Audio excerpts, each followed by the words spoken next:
നമസ്കാരം. ചായ കുടി ഒഴിവാക്കുവാൻ മലയാളിയെ സംബന്ധിച്ചിടത്തോളം വലിയ ബുദ്ധിമുട്ടാണ്.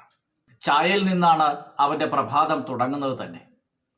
അതുമാത്രമല്ല, തീരെ കൊച്ചുകുട്ടികളായിരിക്കുമ്പോൾ മുതൽ ചായ കുടിപ്പിച്ച് ശീലിപ്പിക്കുന്ന ഒരു ശീലവും മലയാളിയിൽ കണ്ടുവരാറുണ്ട്.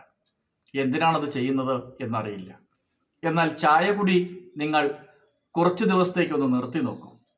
ഒരു 4 ദിവസം. എന്നിട്ട് നോക്കൂ നിങ്ങളുടെ ശരീരം അനുഭവിക്കുന്ന സുഖം എന്താണെന്ന്. അത് പറഞ്ഞറിയിക്കാൻ ബുദ്ധിമുട്ടാണ്.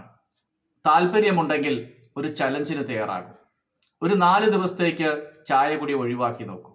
അപ്പോൾ മനസ്സിലാകും നിങ്ങളുടെ ശരീരം അത് എത്രത്തോളം ആഗ്രഹിക്കുന്നുവെന്ന്.